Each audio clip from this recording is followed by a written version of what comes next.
शुरू करते हैं। तो मैंने काइनेटिक्स ऑफ केमिकल रिएक्शन की बात कर रहे थे अपन कि भाई काइनेटिक्स ऑफ केमिकल रिएक्शन में क्या होता है। जैसे मैंने लिखा ना एनर्जी ऑफ द रिएक्टेंट और एनर्जी ऑफ द प्रोडक्ट। तो energy of the reactant and energy of the product की बात करेंगे अगर अपन, जैसे एनर्जी ऑफ द प्रोडक्ट है ये अपने पास गिवन है।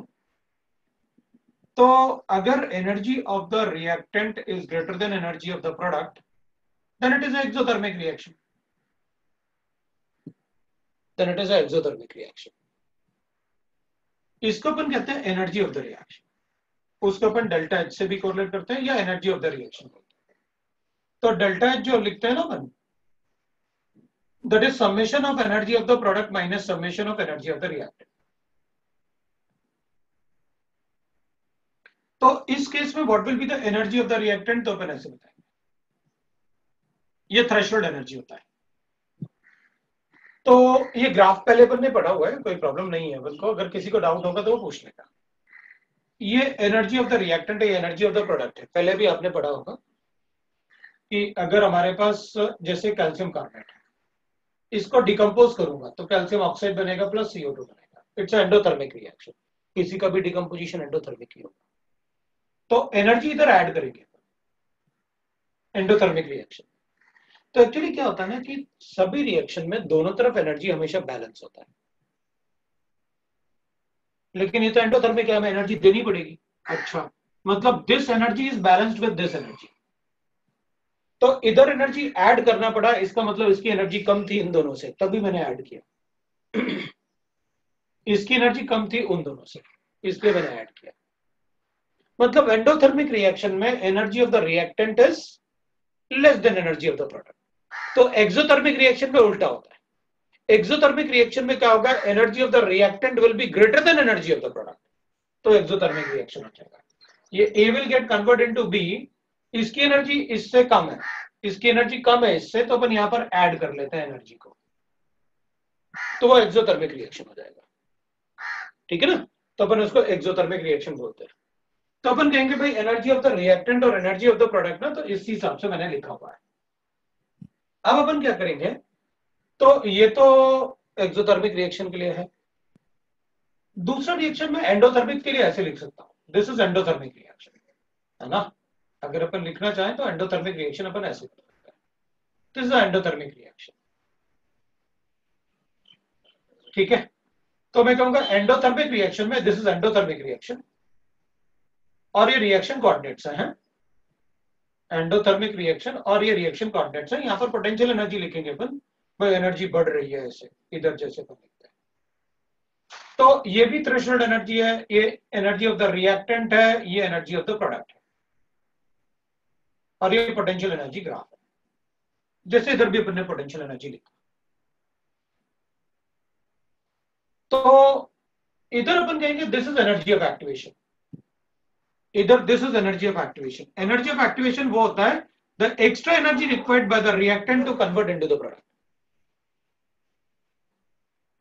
ये इधर एनर्जी ऑफ एक्टिवेशन होगा, this is energy of activation, the extra energy required by the reactant to convert into the product. सभी रिएक्शन में अपन बोलते हैं energy of forward reaction is equal to energy of activation always.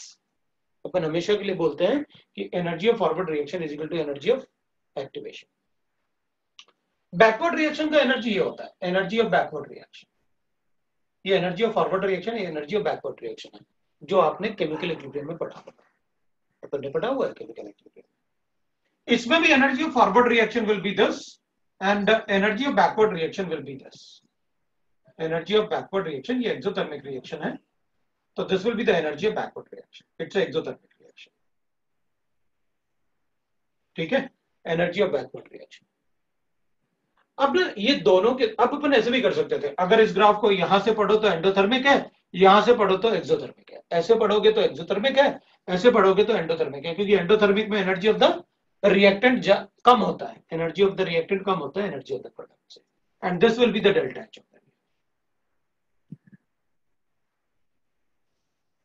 जो सारे ग्राफ अपन ने ऐसे पढ़े हुए हैं, because when we have discussed the catalyst as well as chemical equilibrium में अपन ने लास्ट में जो फ्री एनर्जी वगैरह जो है उसको कोरिलेट करके पढ़ा था।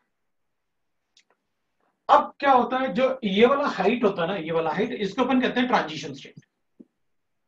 क्या बोलते हैं उसको, ट्रांजिशन स्टेट। ट्रांजिशन स्टेट वो स्टेट होता है जहां पर बॉन्ड बनेंगे और बॉन्ड ब्रेक होंगे। मतलब अगर मैंने ऐसे रिएक्शन किया, H2 plus I2 react to give you twice of HI, तो इनको मैं थोड़ा सा एनर्जी दूंगा, that is called energy of activation. तो यहां पर एक ट्रांजिशन स्टेट बनेगा, ऐसे 2 H है और 2 I है, इनमें आपस में बॉन्ड बनेगा। तो बॉन्ड कैसे बनेगा, तो अपन कहेंगे ये बॉन्ड बन रहे होंगे और ये बॉन्ड ब्रेक हो रहे होंगे। ये बॉन्ड ब्रेक होंगे तो this is called transition state, जिसे अपन आइसोलेट नहीं कर सकते। हम कभी किसी ट्रांजिशन स्टेट को आइसोलेट नहीं कर सकते। क्यों? हम उसी मॉलिक्यूल को आइसोलेट कर सकते हैं जिसमें पार्शियल बॉन्ड ना हो। तो अपन कहेंगे बाद में फिर क्या होगा, तो अपन कहेंगे इसमें ना ये HI, एक HI ऐसे बन जाएगा, एक HI ऐसे बन जाएगा, ट्वाइस ऑफ HI बन गया। यहां पर ये ट्वाइस ऑफ HI आ गया, एक transition state. This is how the reaction is taking place. अब अपन कहेंगे जितने ट्रांजिशन स्टेट होंगे ना उतना ही स्टेप रिएक्शन का होता है। इसमें एक ही ट्रांजिशन स्टेट है, 1 स्टेप रिएक्शन। अगर 2 ट्रांजिशन स्टेट होते तो 2 स्टेप रिएक्शन होता है। जैसे मान लो अपने पास ऐसे गिवन है, अब मान लो मुझे आपने ऐसे दे दिया, ठीक है। अब मान लो आपने मुझे ऐसे दे दिया, तो मैं कहूंगा मेरे पास ऐसे रिएक्शन है, एक ऐसे रिएक्शन है और उसके बाद ऐसे हो गया। तो इसमें 2 ट्रांजिशन स्टेट आ गए। अगर 2 ट्रांजिशन स्टेट आएंगे ना, एक ये वाला और एक ये वाला, तो फिर अपना 2 स्टेप रिएक्शन हो जाएगा। 2 ट्रांजिशन स्टेट मतलब 2 स्टेप रिएक्शन।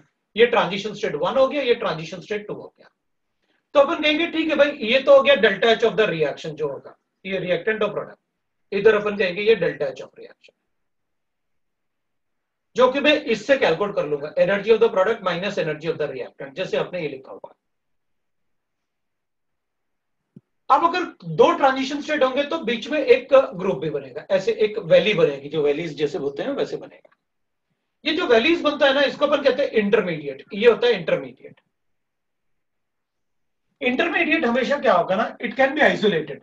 जैसे कार्बोकेटाइन बनेगा, अपन ने इंटरमीडिएट पढ़े ना, carbocation, carbanion, free radical, carbenes, like that, they are intermediate. जो बनेंगे बट अनस्टेबल है, that is called intermediate. But transition state में तो बना ही नहीं ना, बनेगा तो तब ना जब सिग्मा बॉन्ड बनते हैं, या तो सारे पार्शियल बॉन्ड है। और ट्रांजिशन स्टेट वही होता है जिसमें partial bonds, that is the difference. हम ट्रांजिशन स्टेट को कभी आइसोलेट नहीं कर सकते, इंटरमीडिएट को कर सकते हैं। कार्बोकेटाइन करते हैं ना अपन इंटरमीडिएट आइसोलेट। इसमें ये एनर्जी ऑफ एक्टिवेशन 2 स्टेप है, तो 2 एनर्जी ऑफ एक्टिवेशन हो जाएगा, एक ये हो जाएगा, एक ये हो जाएगा एनर्जी ऑफ एक्टिवेशन, एक इधर से ये ऐसे, ये वाला 2 एनर्जी ऑफ एक्टिवेशन। अगर एक से ज्यादा स्टेप है तो अपन कहेंगे जिस स्टेप में ये एनर्जी ज्यादा यूज होता है ना, वो स्टेप करना मुश्किल होता है, उसमें ज्यादा एनर्जी देना होता है to carry out that step. अगर वो ज्यादा मुश्किल होगा तो अपन क्या कहेंगे, अच्छा इसका मतलब हुआ वो स्टेप में ज्यादा एनर्जी देंगे तो हम धीरे धीरे देंगे, तो स्टेप भी धीरे धीरे होगा रिएक्शन का। हाँ, ज्यादा एनर्जी एक साथ दे देंगे तो जल्दी हो जाएगा। तो will say that in that case कि भाई जिस स्टेप में ये वाला हाइट सबसे ज्यादा होगा, that will be called as energy of activation, that is will be called as rate determining step, the slowest step of the reaction. तो अगर ये अपन ऐसे पढ़ेंगे then this will be a exothermic reaction। लेकिन अगर मैं इसी रिएक्शन को इस डायरेक्शन में पढ़ूं ऐसे, तो फिर अपन कहेंगे अच्छा फिर तो ये रिएक्टेंट हो जाएगा, ये प्रोडक्ट हो जाएगा। अगर इस डायरेक्शन में पढ़ोगे then it will become the endothermic। तो अपन को पहले से पता है कि अगर कोई रिएक्शन फॉरवर्ड डायरेक्शन में एक्सोथर्मिक है, फॉरवर्ड डायरेक्शन में एक्सोथर्मिक है, तो बैकवर्ड डायरेक्शन में उसको क्या लिखेंगे अपन, एंडोथर्मिक रिएक्शन।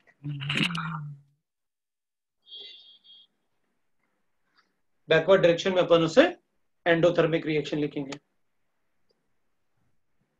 ठीक है ना। तो अपन बता सकते हैं कि भाई ठीक है, अगर इसको ऐसे पढ़ेंगे तो एंडोथर्मिक हो जाएगा, मतलब रादर देन जैसे इसको बनेगा, ऐसे पढ़ोगे तो एक्सोथर्मिक है, इधर से पढ़ोगे तो एंडोथर्मिक है, क्योंकि फिर ये रिएक्टेंट हो जाएगा, वो प्रोडक्ट हो जाएगा। अगर इधर आप वाई एक्सिस बनाओगे तो जैसे ये बनाया आपने। अब अगर मान लेते हैं मेरे पास कोई रिएक्शन ऐसे है, तो मेरे पास ऐसे गिवन है एक रिएक्शन है, ये 2 स्टेप रिएक्शन हो गया। अब मेरी मर्जी, मैं तो कहूंगा, मैं तो ऐसे बनाऊंगा, लो भाई ये ग्राफ है मेरे पास, आप बताओ क्या करोगे। ठीक है, अब जरूरी नहीं कि 2 स्टेप मतलब रिएक्शन का ग्राफ हमेशा ही एक्सोथर्मिक होगा, एंडोथर्मिक भी हो सकता है। एंडोथर्मिक होगा तो ठीक है, इधर से इधर, इधर से इधर, इसका एनर्जी कम होगा, अगर प्रोडक्ट का एनर्जी ज्यादा है तो एंडोथर्मिक है। अब अपन कहेंगे अगर मान लो मेरी मर्जी, मैं तो ऐसे बनाता हूँ ग्राफ, अब आप बताओ इस ग्राफ में क्या करें।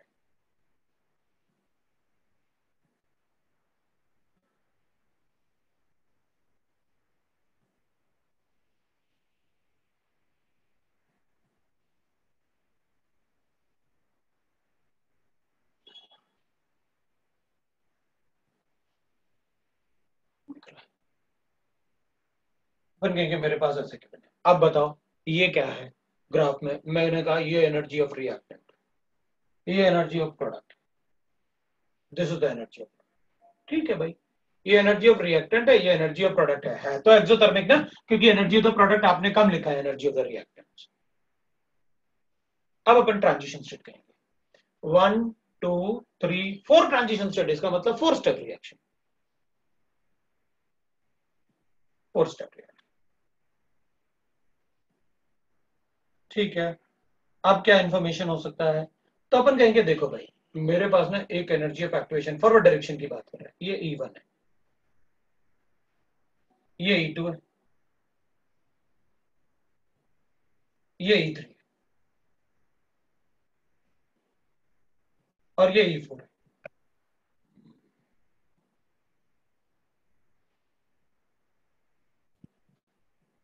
अब अपन कहेंगे एनर्जी ऑफ फॉरवर्ड रिएक्शन कितना होगा, तो अपन ऐसे बताओ, इसमें जैसे आप ये लिखते हो इसको क्या करें, तो अपन कहेंगे ठीक है भाई यहाँ पर एनर्जी ऑफ द रिएक्टेंट था, आप बढ़ाते गए तो overall energy of the forward reaction जो होगा मेरे पास वही आ जाएगा। अब पहले अपन ये चेक करेंगे इन सब में से सबसे ज्यादा कौन सा वैल्यू होगा, तो अपन कहेंगे E3 सबसे ज्यादा है, E3 is greater then E2 is greater then E1, है ना, इधर लिखता हूं E3 इज ग्रेटर देन, अगर कुछ नहीं दिखेगा तो आपको तब बता दोगे मुझे, E3 is greater than E2 is greater than E1 is greater than E4, सबसे ज्यादा कौन सा एनर्जी, E3 वाला, that is rate determining step, वही स्टेप डिसाइड करेगा which will what will be the rate of reaction, उसी पे depend करेगा रेट का, रेट ऑफ रिएक्शन। तो ठीक है भाई, this is the rate determining step. अब मुझे आपने ऐसे दे दिया, पॉइंट्स बना लेता हूं मैं, इधर पॉइंट ए, ये पॉइंट बी, ये पॉइंट सी, ये पॉइंट डी, ये पॉइंट ई, ये point F G H I, चलो इतने सारे पॉइंट बना दिए। तो अब इतने सारे पॉइंट्स में अपन को ये तो पता ही है कि इसमें कैसे कैलकुलेट करते हैं सारी चीजें, है ना, तो ये वाले पार्ट में आपको ये तो पता है ना एनर्जी ऑफ फॉरवर्ड रिएक्शन क्या होता है, energy of the backward reaction क्या होता है, वो सब अपन को पता है ये सारे ग्राफ में, इसलिए अपन वहां भी लिख सकते हैं। तो भाई ये वाले ग्राफ बड़े इजी हैं, ये डेल्टा एच है वो अपन को पता है, एनर्जी ऑफ अगर फॉरवर्ड रिएक्शन कैलकुलेट करना है तो अपन कहते हैं energy of forward reaction will be equal to ET minus ER, और एनर्जी ऑफ बैकवर्ड, क्योंकि फॉरवर्ड रिएक्शन ये डिफरेंस होगा एनर्जी का, ईटी माइनस ईआर। जैसे सपोज मुझे गिवन है ये 0 है, ये 2 है, ये 5 है, ये 10 है, तो अपन कहेंगे ठीक है 10 minus 2 is the energy of forward reaction, और वैसे अपन लिखेंगे EB will be equal to, EB is this, तो यहां पर अपन लिखेंगे that is ET minus EP is,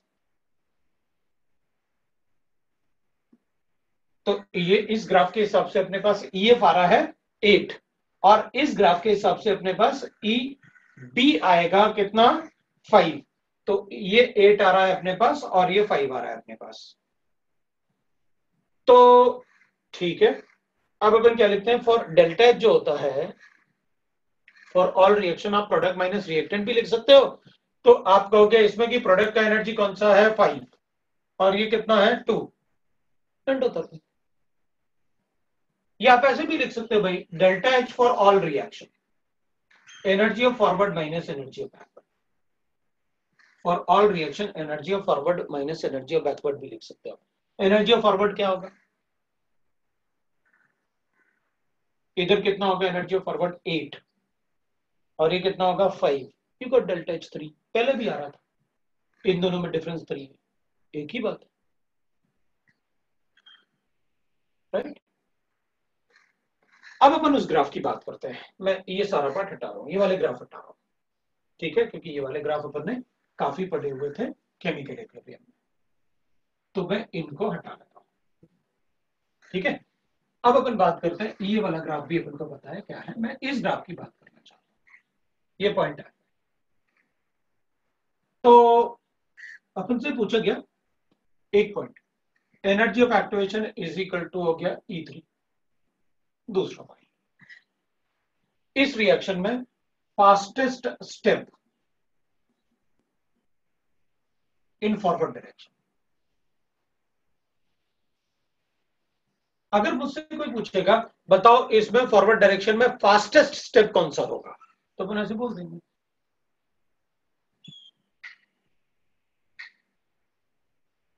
direction. अब अपन को एक बात आएगा, आप फॉरवर्ड डायरेक्शन में फास्टेस्ट स्टेप कौन सा बोल रहे हो, मतलब आप एनर्जी ऑफ एक्टिवेशन के लिए बोल रहे हो, या फिर A to B, B to C भी ले सकता हूं मैं, C टू D लेना है, या फिर D टू E भी ले सकता हूं, या F टू G भी ले सकता हूं, या H टू I भी ले सकता हूं। अगर फास्टेस्ट स्टेप पूछा है इधर ऐसे फॉरवर्ड डायरेक्शन में, तो H टू I होगा, क्योंकि मैक्सिमम एक्सोथर्मिक है, तो सबसे ज्यादा डिफरेंस है H और I में, इससे भी ज्यादा डिफरेंस है, मतलब सबसे ज्यादा एनर्जी किस स्टेप में रिलीज होगी, H2I। तो अगर आप लिखोगे इसमें ना H2I,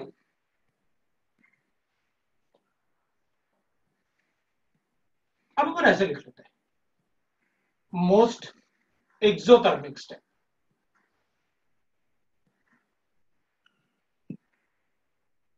इन फॉरवर्ड डायरेक्शन,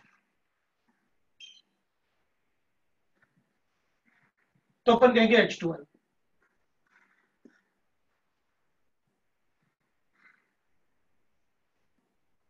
मोस्ट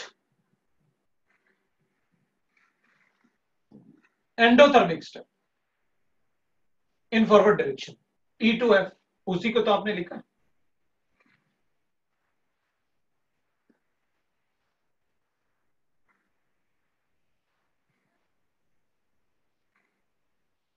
अब अगर अपन चेक करेंगे बैकवर्ड डायरेक्शन में,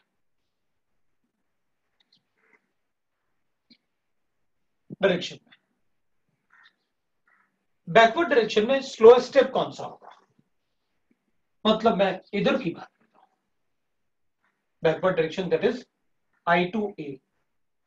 अब अपन इसकी बात कर रहे हैं, अभी अपन क्या कर रहे थे, फॉरवर्ड डायरेक्शन की बात कर रहे थे। फॉरवर्ड डायरेक्शन मतलब A से I जाओगे आप जब, तो हम तो एनर्जी से कैलकुलेट कर लेंगे।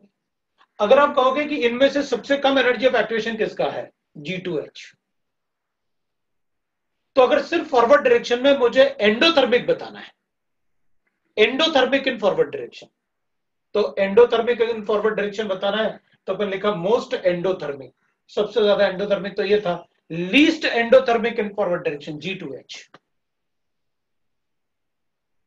क्योंकि एंडोथर्मिक होगा, A टू B भी एंडोथर्मिक है, C टू D भी एंडोथर्मिक है, E2F भी एंडोथर्मिक है, और G2H भी एंडोथर्मिक है। तो मोस्ट एंडोथर्मिक जिसका energy of activation E2F, least endothermic जिसका एनर्जी ऑफ एक्टिवेशन सबसे कम है, क्योंकि एनर्जी ऑफ एक्टिवेशन यूज होगा तो दे आर एंडोथर्मिक रिएक्शंस।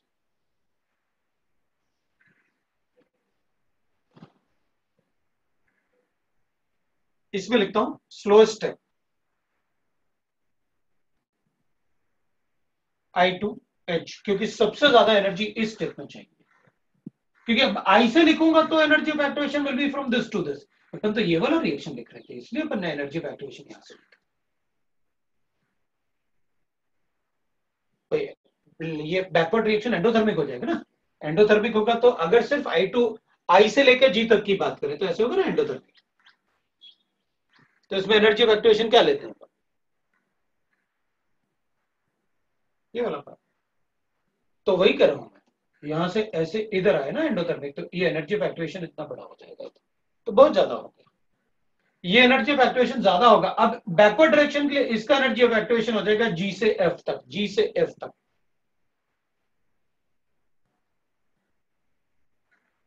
तो बैकवर्ड डायरेक्शन के लिए हो जाएगा। हमें तो एनर्जी डिफरेंस चेक करना, जैसे आपने फॉरवर्ड लिखा, आप बैकवर्ड डायरेक्शन के लिए ग्राफ बनाओगे, इधर वाई एक्सिस लिख के इसको हटा दूंगा और वहां से शुरू हो जाऊंगा,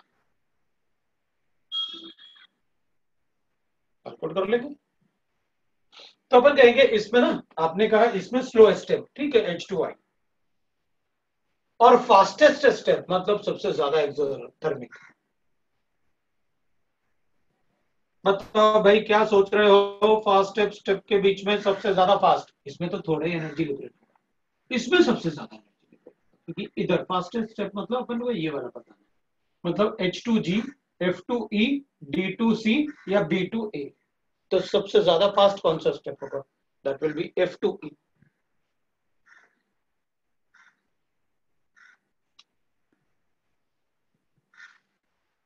और इन सब में सबसे ज्यादा फास्ट तो H2I ही होगा। Energy of activation for forward direction तो अपन को पता ही है, गिवन, अपन ने लिखा हुआ फॉर फॉरवर्ड डायरेक्शन, और कुछ भी मेंशन नहीं है तो ऑब्वियस सी बात है, जैसे गिवन है ग्राफ उसी में अपन बताएंगे। मतलब उधर वाई एक्सिस नहीं लेंगे, वाई एक्सिस अपन को ये गिवन है, एक्स एक्सिस गिवन है, अपन क्वेश्चन को सॉल्व करके बता दें, that is how we write the graph. और ये ग्राफ का मीनिंग है एनर्जी ऑफ एक्टिवेशन। सॉरी, हम हमेशा किसी भी रिएक्शन को जब हम परफॉर्म करेंगे ना, केमिकल रिएक्शन को ऑर्गेनिक रिएक्शन में, क्योंकि ऑर्गेनिक रिएक्शंस आर स्लो, हर एक रिएक्शन का एनर्जी ऑफ एक्टिवेशन होता है, तो अपन ये चेक करेंगे कि भाई किस रिएक्शन में एनर्जी ऑफ एक्टिवेशन सबसे ज्यादा यूज होगा। मैं हर एक रिएक्शन में बताऊंगा आपको, तो धीरे धीरे आप क्या करोगे, यूज टू हो जाओगे,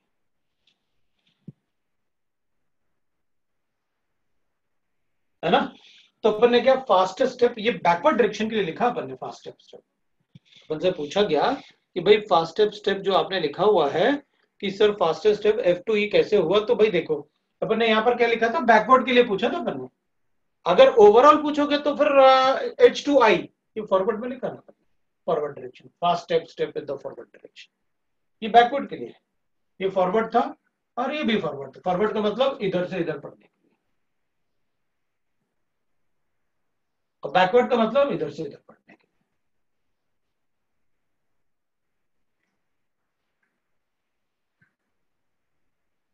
किसी को डाउट नहीं, अब किसी को डाउट है तो वो पूछ सकता है भाई कि हम मतलब कैसे बताएंगे स्लो स्टेप, तो मैं आपको ना सभी रिएक्शन में स्लो स्टेप बताऊंगा। अब कभी कभी ऐसे भी हो सकता है, मैं इसको हटा देता हूं, ठीक है, इसको हटाता हूं मैं। अब अगर कभी ऐसे हो जाए ना, जैसे सपोज मेरे पास एक रिएक्शन है,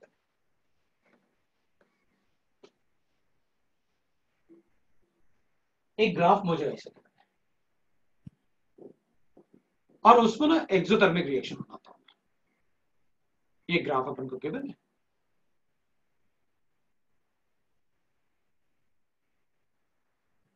अब ये थोड़ा डिफरेंट लग रहा होगा, कैसे सर, यहां पर पीक ना ऑलमोस्ट एक जैसी है,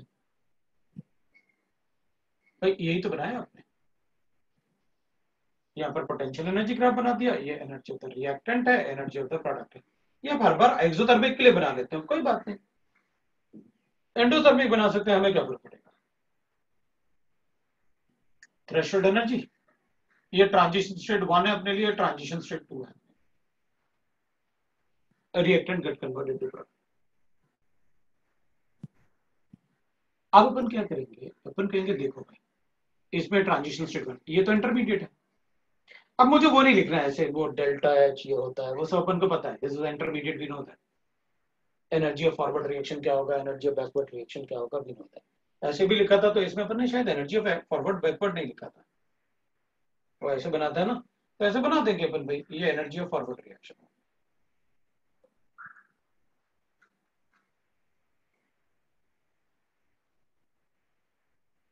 और एनर्जी ऑफ बैकवर्ड रिएक्शन जो अपन ने यहाँ पर पी कैसे लिखा था ना, उससे एनर्जी ऑफ बैकवर्ड रिएक्शन ये।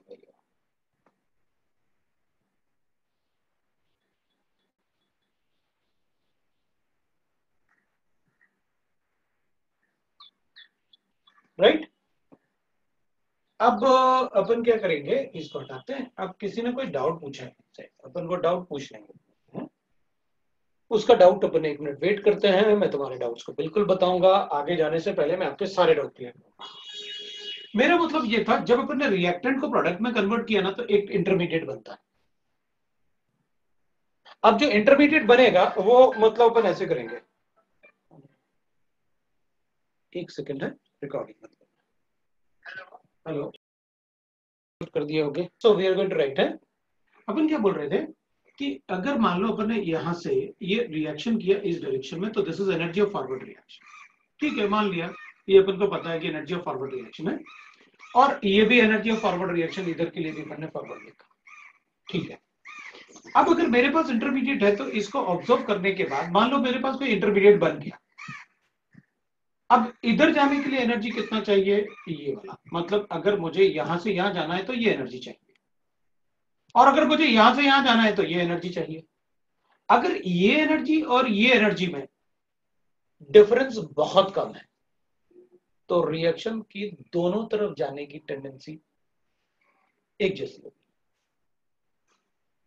अगर रिएक्शन यहां भी जा सकता है और यहां भी जा सकता है, इट इज लाइक दैट कि भाई आपने ना 2 रिएक्टेंट ले लिया R1 R2, इसका एक इंटरमीडिएट बना दिया। अब ये इंटरमीडिएट I जो है ना, that can go into the product. मतलब वो वहां भी जा सकता है, वो यहां भी आ सकता है। अच्छा, अगर यहां भी आ सकता है मतलब ऐसे, बिल्कुल। इसका मतलब है we are talking about equilibrium reaction. अगर एनर्जी ऑफ एक्टिवेशन किसी भी इंटरमीडिएट का जितना फॉरवर्ड डायरेक्शन में ऑलमोस्ट उतना ही बैकवर्ड डायरेक्शन में भी हो, तो अपन वहां पर कौन सा साइन लगा लेंगे, इक्विलिब्रियम साइन लगा लेंगे। तो अगर पीक्स का हाइट एक जैसा है, तो इसका मतलब है उस इंटरमीडिएट से उस रिएक्शन की जितना फॉरवर्ड डायरेक्शन में जाने की टेंडेंसी है, उतना बैकवर्ड डायरेक्शन में भी जाने की टेंडेंसी है। तो अपन कहेंगे फिर वो इक्विलिब्रियम रिएक्शन। अगर डिफरेंस बहुत ज्यादा होता, अपन ऐसे लिखते हैं भाई, नहीं नहीं वो तो ऐसे है, अब बताओ इक्विलिब्रियम में होगा क्या। क्योंकि ये कैसे इक्विलिब्रियम में हो सकता है, इधर जाने की टेंडेंसी तो बहुत ज्यादा है, इधर जाने की टेंडेंसी बहुत कम है, उसमें ज्यादा एनर्जी चाहिए ना, तो उससे अच्छा एनर्जी रिएक्शन इधर चला जाएगा।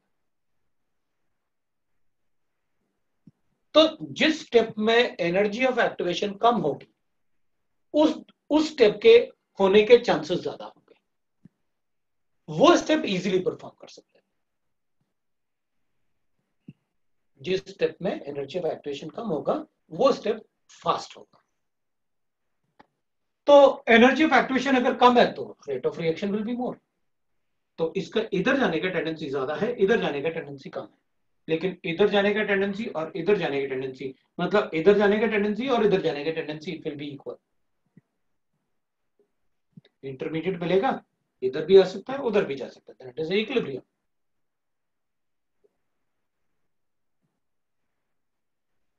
तो हाइट से पीक्स का जो हाइट होगा ना, ट्रांजिशन स्टेट का जो हाइट है, अगर वो इंटरमीडिएट से ऑलमोस्ट इक्वल है एनर्जी, तो अपन कहेंगे it will be equilibrium reaction. तो अपन को ये भी पता चल गया कि इक्विलिब्रियम रिएक्शन और यूनिडायरेक्शनल रिएक्शन में ग्राफ्स अपन कैसे बनाएंगे। एक तो ये पता चल गया। अब अपन एक बार चेक कर लेते हैं कि भाई व्हाट इज, तो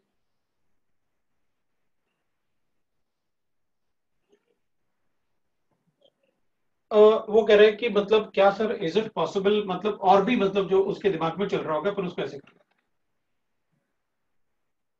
मतलब if it is like this, तो क्या रिएक्शन नहीं होगा, होगा ना। But energy of the reactant and product is same, so delta H of the reaction is 0.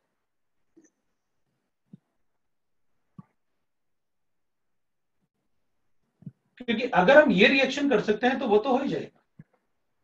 ये एनर्जी ऑफ द रिएक्टेंट है, ये energy of the product. But product की स्टेबिलिटी जो है वो इंटरमीडिएट से ज्यादा होनी चाहिए। इट डजंट मैटर कि ये जो इंटरमीडिएट है ना, इसकी स्टेबिलिटी प्रोडक्ट से तो कम ही होना चाहिए, क्योंकि इंटरमीडिएट जो बनेगा वो आगे रिएक्ट जरूर करेगा। प्रोडक्ट मतलब इट शुड बी स्टेबल, मतलब इसकी एनर्जी जो है प्रोडक्ट की वो इंटरमीडिएट से तो कम ही होगी, तो इंटरमीडिएट का एनर्जी तो ज्यादा ही होगा प्रोडक्ट से, वो हमेशा पास। अदरवाइज क्या होगा, अपन कहेंगे उससे अच्छा तो इंटरमीडिएट ही स्टेबल था, अगर मैं ऐसे बनाता हूं तो अपन कहेंगे अच्छा फिर तो इंटरमीडिएट बन के रुक जाएगा रिएक्शन, उधर क्यों जाएगा, वो तो ज्यादा अनस्टेबल है, ये कम अनस्टेबल है, मतलब ये ज्यादा स्टेबल है, इसके कंपैरिजन में तो रिएक्शन आगे क्यों जाएगा, तो ज्यादा स्टेबल होगा रिएक्शन वही रहेगा।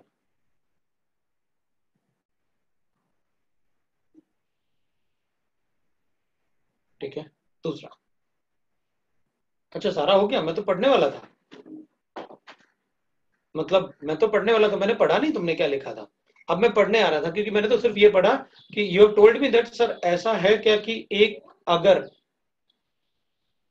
एक तरफ ज्यादा हुआ तभी रिएक्शन होगा, मतलब एक तरफ ज्यादा होगा तभी रिएक्शन होगा, ऐसा कुछ भी नहीं है, बस एक तरफ ज्यादा, अगर एनर्जी ऑफ द प्रोडक्ट ज्यादा है तो अपन कहेंगे उस केस में एंडोथर्मिक रिएक्शन है, एनर्जी ऑफ द रिएक्टेंट अगर ज्यादा है तो it is a exothermic reaction, that is. तो ये हो गया राइट ना, मैं थोड़ा सा काइनेटिक्स, क्योंकि इसमें मैं ग्राफ्स बहुत सारे रिएक्शन के लिए आपको ग्राफ बताऊंगा, और उसमें अपन ग्राफ के बारे में इवन सॉल्वेंट वगैरह का इफेक्ट भी अपन ग्राफ में पढ़ेंगे, क्योंकि कई बार होता है सॉल्वेंट इफेक्ट से भी चेंजेस होते हैं रिएक्शन में, लेकिन इतना आइडिया अभी के लिए काफी होगा हमारे। अब अपन क्या करेंगे आगे देखते हैं, ठीक है ना। अब लास्ट टाइम अपन पढ़ रहे थे ORM2, मैं उसको कंटिन्यू करता हूं, ORM2, और ORM2 में अपन पढ़ रहे थे electrophilic aromatic substitution reaction, electrophilic aromatic substitution reaction that is EAS reactions. इसमें हम सल्फोनेशन की बात कर रहे थे, अगर तुम्हें याद होगा तो अपन एप्लीकेशन पढ़ रहे थे और उसमें सल्फोनेशन की बात कर रहे थे। सल्फोनेशन में एक्सेस ऑफ H2SO4 लिया था हमने, कॉन्सेंट्रेटेड H2SO4, और हमने लिखा था कि देखो भाई अगर कॉन्सेंट्रेटेड H2SO4 से रिएक्ट करेगा तो वो इक्विलिब्रियम बनाएगा, SO3 बनाएगा, H3O पॉजिटिव बनाएगा और HSO4 नेगेटिव बनाएगा, ये बनेगा, this act as electrophile, this will act as electrophile.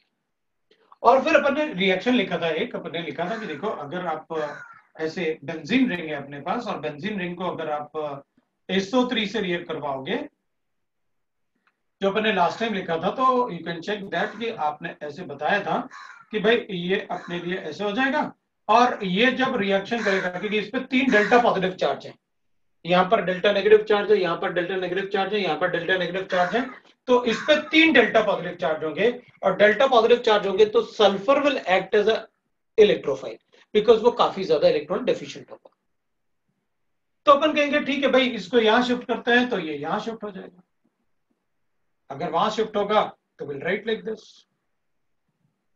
Will write like this, हमको ऐसे मिलेगा, वी हैव रिटन दैट कि भाई यहाँ पॉजिटिव चार्ज आएगा, यहाँ सल्फर है, यहाँ डबल बॉन्ड O है, यहाँ डबल बॉन्ड O है, यहाँ पर O नेगेटिव हो जाएगा, this is how we get the arenium ion.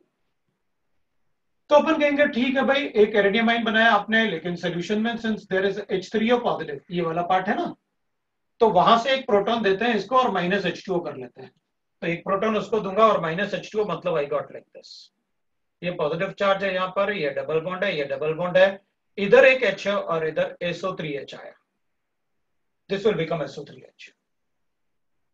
Now what, तो विल से दैट जो HSO4 नेगेटिव होगा ना, this HSO4 negative will eliminate this proton to get that double bond here, मतलब रीगेन ऑफ एरोमेटिसिटी लिखा मैंने, this is SO3H and we get the double bond double bond double bond, aromaticity regain हो गया। और अगर aromaticity regain होगा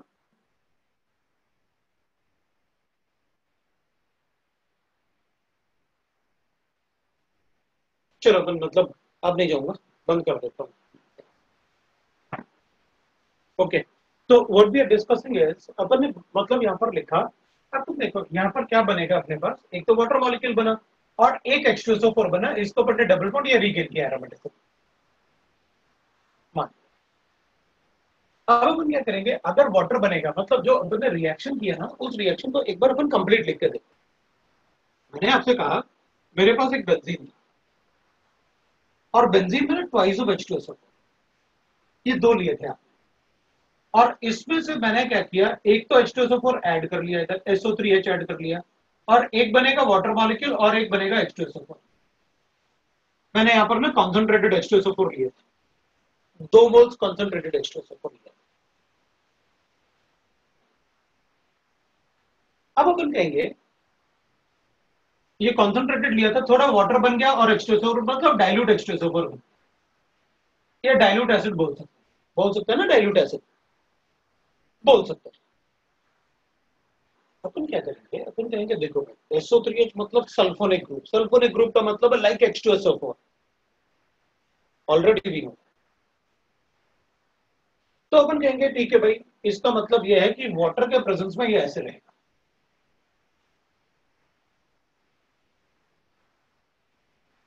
in aqueous solution, है ना, अगर अपन लिखे ना ऐसे एक्वस सोल्यूशन लिख सकते हैं ना अपन, ऐसे होगा in aqueous solution it will be लिखा। तो एक्वस एसिड है तो एसिड जैसे क्यों लिख रहे हो, H+N को हटाओ,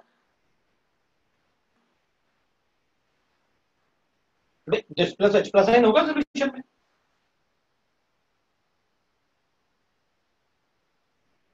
तो फिर अपन कहेंगे इसका लीविंग एबिलिटी बहुत अच्छा है, किसका, SO3 का लीविंग एबिलिटी बहुत अच्छा होगा। लीविंग एबिलिटी इसका अच्छा क्यों होगा, H2SO4 is a very strong acid and SO3 is anhydrous sulfuric acid, water हटाने के बाद सल्फ्यूरिक एसिड, मतलब अगर ये एनहाइड्रस सल्फ्यूरिक एसिड है तो इसका भी लीविंग एबिलिटी बहुत अच्छा होगा। अगर इसका लीविंग एबिलिटी बहुत अच्छा है, क्योंकि we know that leaving ability is directly proportional to acidic strength, we all know that leaving ability is directly proportional to acidic strength. अगर लीविंग एबिलिटी एसिडिक स्ट्रेंथ से डायरेक्टली प्रोपोर्शनल है तो अपन क्या कहेंगे, ये लीव करेगा तो आई गेट लाइक दिस,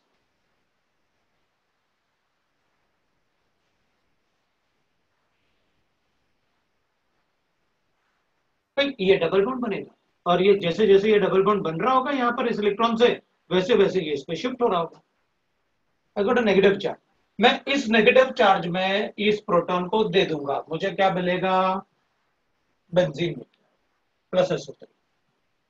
अच्छा, इसका मतलब है अगर वाटर है इसमें तो ये H+N क्या करेगा, इसको सल्फोनियमाइन बना के ये रिएक्शन को क्या बना सकता है, बेंजीन प्लस H2SO4 बना सकता है। वाटर तो पहले से था, तो वाटर H2SO4 भी है, तो ये क्या बना सकता है, बैकवर्ड SO3 प्लस बेंजीन बना, और वो SO3 जो बनेगा वो वाटर के साथ रिएक्ट करके एक और H2SO4 बना देगा, मतलब बैकवर्ड रिएक्शन। अच्छा, तो अपन कहेंगे ठीक है, इसका मतलब है this reaction is in equilibrium state, this reaction will be in equilibrium state. अगर ये रिएक्शन इक्विलिब्रियम स्टेट में है तो मुझे कैसे पता चलेगा कि प्रोडक्ट ये बनाऊं या ये बनाऊं, मतलब प्रोडक्ट को क्या बताऊं, ये बताऊं प्रोडक्ट या ये बताऊं प्रोडक्ट। तो अपन कहेंगे अगर बेंजीन में कॉन्सेंट्रेटेड H2SO4 आपने ऐड किया तो ये प्रोडक्ट, आप इसको प्रोडक्ट बताओ, और अगर आपने इसको बेंजीन सल्फ्यूरिक एसिड जो बना, ये बेंजीन सल्फ्यूरिक एसिड है, उसमें अगर डाइल्यूट एसिड ऐड करके टेम्परेचर बढ़ाया तो मैं ये प्रोडक्ट, मतलब इसको मैं सल्फोनेशन स्टेप लिख दूंगा, इसको मैं डीसल्फोनेशन स्टेप, इस स्टेप को बनूंगा सल्फोनेशन और इस स्टेप को लिखूंगा डीसल्फोनेशन, मतलब मैं सल्फोनिक ग्रुप को रिमूव भी कर सकता हूं। तो बड़ी अच्छी बात, अपन क्या कहेंगे, डीसल्फोनेशन स्टेप। इसका मतलब है मेरे पास एक ऐसा ग्रुप है जिसको मैं जब चाहूं बेंजीन पे लगा भी सकता हूं और जब चाहूं उसे हटा भी सकता और इसके रिमूवल में वाटर का रोल था, दूसरा मोल H2SO4 का कोई रोल नहीं था। इसको हीट कर दो डाइल्यूट एसिड में, will get benzene plus acid. अगर आप कॉन्सेंट्रेटेड H2SO4 में अगर आप रिएक्शन करवाओगे without temperature, I will get sulphonic acid. मतलब this reaction is in equilibrium state. तो फिर इसका रेट डिटरमिनिंग स्टेप, तो अपन कहेंगे रेट डिटरमिनिंग स्टेप तो वही रहेगा।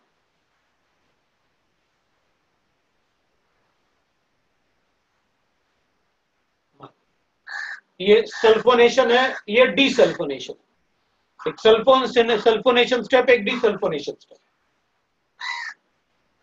तो अपन बता सकते हैं कि भाई हम सल्फोनेशन भी कर सकते हैं, डीसल्फोनेशन भी कर सकते हैं। डीसल्फोनेशन के लिए मुझे 100 डिग्री सेंटीग्रेड चाहिए।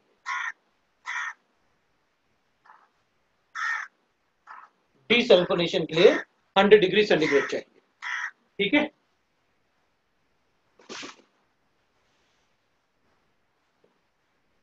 तो अपन लिख सकते हैं कि और अभी भी अपना काफी टाइम ले जा रहे हैं। अब मना कर दिया, अब रात को ही बात करेंगे, अब नहीं करेंगे अभी बात। चलो शुरू करते हैं। तो अपन बात कर रहे थे, हाँ अपन को ये बताना पड़ेगा अब कि जैसे मान लो भाई आपने कहा ये इक्विलिब्रियम में है, मान लिया अपन को ये पता चल गया कि ये सल्फोनेशन है, ये डीसल्फोनेशन है। ठीक है भाई, अब अपन कहेंगे ठीक है ये स्टेप मतलब क्या, इसमें एक H2SO4 होता तो अपन इसको वापस भी कर सकते थे, स्टेप को बिल्कुल कर सकते थे। अब अपन क्या करेंगे, अपन कहेंगे सल्फोनेशन इसमें होगा और desulphonation in dilute acids, in dilute acid with benzene sulphonic acid, in benzene, ये बेंजीन सल्फोनिक एसिड है ना, अपन इसको क्या लिखते हैं, बेंजीन सल्फोनिक एसिड। तो अगर कोई भी सल्फोनिक एसिड अपने पास गिवन है, आप उसमें H प्लस साइन ऐड कर दो, कोई भी H प्लस साइन हो, इससे फर्क नहीं पड़ेगा कि H2SO4 ही है। Any acid at 100 degree centigrade, any dilute acid at 100 degree centigrade will show us desulfonation। तो बेंजीन में हम सल्फोनिक ग्रुप लगा भी सकते हैं और उसे हटा भी सकते हैं, that is desulfonation। ठीक है भाई, अब अगर ये इक्विलिब्रियम में है तो फिर आपने पहले बताया था, मैं इसको हटा रहा हूं, आपने पहले बताया था कि भाई देखो ग्राफ की बात करते हैं। ग्राफ में आपने बताया कि भाई देखो अगर मैं क्लोरीनेशन करता हूं, ब्रोमिनेशन करता हूं, हेलोजनेशन ही लिख देता हूं, हेलोजनेशन करता हूं या नाइट्रेशन करता हूं, तो the graph will be like this, the graph is like this. What is so, आपने इनको इक्विलिब्रियम में नहीं बताया, लेकिन अगर मैं सल्फोनेशन की बात करूंगा, इसको तो इक्विलिब्रियम में बताया, तो अगर मैं इसको सल्फोनेशन की बात करूंगा तो सल्फोनेशन के केस में आपको ग्राफ ऐसे बनाना पड़ेगा।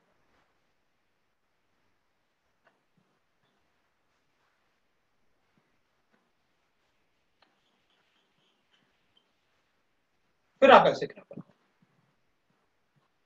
मतलब यहां पर जो आप देख रहे हो, मतलब यहां पर जो इंटरमीडिएट बनेगा, the intermediate will be sigma complex. इसका जो सिग्मा कॉम्प्लेक्स बनता है ना, that is called intermediate. Intermediate is always a sigma complex, ये इंटरमीडिएट। तो जो सिग्मा कॉम्प्लेक्स बनेगा वो इधर भी रिएक्शन जा सकता है, वो इधर भी रिएक्शन जा सकता है। बाकी पार्ट अपन को पता है, energy of the reactant, energy of the product, everything is known to us. और ये एक्सोथर्मिक ही होगा reaction, the reason is because proton की लीविंग एबिलिटी हमेशा ही अच्छी होगी as compare to any acid. कोई भी इलेक्ट्रोफाइल आप ऐड करो बेंजीन के साथ, वो इलेक्ट्रोफाइल हाइड्रोजन को रिप्लेस कर ही देगा। व्हाट इज सो, हाइड्रोजन का बेटर लीविंग एबिलिटी होगा देन एनी इलेक्ट्रोफाइल। ठीक है, अपन क्या करेंगे, ठीक है मान लिया अपन ने, और ये ऐसे थोड़ा सा अपन ने ग्राफ जो बनाया, और ये भी ग्राफ अपन को पता है, इसमें तो आपने ऐसे बताया मुझे कि भाई ये अंडर, ऐसे एनर्जी फ्लक्चुएशन थोड़ा सा ऐसे बना, ये ग्राफ अपन ने ऐसा, ठीक है। अब अपन क्या करेंगे, अपन कहेंगे ठीक है भाई, इसमें जैसे आपने नाइट्रेशन किया, तो नाइट्रेशन में तो आपने ऐसे लिखा था, बेंजीन को नाइट्रेशन से रिएक्ट कर रहा है। रेट डिटरमिनिंग स्टेप जो होता है वो फर्स्ट स्टेप होता है। रेट डिटरमिनिंग स्टेप क्या होता है? फर्स्ट स्टेप होता है। तो फर्स्ट स्टेप में रेट डिटरमिनिंग स्टेप है, मैंने नाइट्रेशन करवाया, NO2 को अटैक करवाया, I got a positive charge, this is a rate determining step, मतलब ये वाला step energy evaluation. I got a sigma complex, इसका जो अपन बनाते थे ना resonance hybrid, I got a sigma complex here. अभी सिग्मा कॉम्प्लेक्स बैकवर्ड तो नहीं जा सकता क्योंकि इसकी एनर्जी ऑफ एक्टिवेशन बहुत ज्यादा है इधर जाने के कंपैरिजन में, तो रिएक्शन फॉरवर्ड ही जाएगा। मतलब रिएक्शन फॉरवर्ड कैसे जाएगा, ये इधर शिफ्ट करके एरोमेटिसिटी रीगेन करेगा, एरोमेटिसिटी रीगेन करेगा, इसलिए बहुत फास्ट स्टेप होता है सेकंड वाला, बहुत फास्ट स्टेप होना ही चाहिए बिकॉज उसकी एनर्जी ऑफ एक्टिवेशन भी तो कम लिखा है इधर बात। इधर अपन ने कहा कि भाई ठीक है, इधर भी आपने लिखा energy of activation is this is the energy of activation, sigma complex बन गया। अब रिएक्शन बैकवर्ड भी जा सकता है और फॉरवर्ड भी जा सकता है। फॉरवर्ड रिएक्शन जो एरोमेटिसिटी का रीगेन होता है, जब एरोमेटिसिटी का रीगेन होता है तो कौन सा बॉन्ड ब्रेक किया अपन ने? हाइड्रोजन का बॉन्ड ब्रेक किया, CH बॉन्ड जल्दी ब्रेक हो जाएगा, तो अपन ने ब्रेक कर, एनर्जी यूज होता है कितना ब्रेक होने के लिए BF। इसमें अपन ने क्या किया कि भाई यहां पर जो CH बॉन्ड ब्रेक होगा, मतलब ये वाला जो बॉन्ड ब्रेक किया ना आपने ऐसे, उसके लिए इतना एनर्जी ऑफ एक्टिवेशन जो चाहिए होता है ना, वो ऑलमोस्ट इधर जाने का स्टेप, मतलब यहां पर इसका लीविंग ग्रुप और इसका लीविंग ग्रुप, क्योंकि ये बहुत अच्छा लीविंग ग्रुप होता है ना, तो इसके जाने का टेंडेंसी और इसके जाने का टेंडेंसी ऑलमोस्ट एक जैसा है। SO3 वापस जाने का टेंडेंसी और फॉरवर्ड ये बनाने का टेंडेंसी वो ऑलमोस्ट एक जैसा है, तो रिएक्शन आ सकता है। अब अपन क्या करेंगे, अपन कहेंगे मान लेते हैं कि मैंने ना सारे हाइड्रोजन को ड्यूट्रियम से एक्सचेंज कर दिया,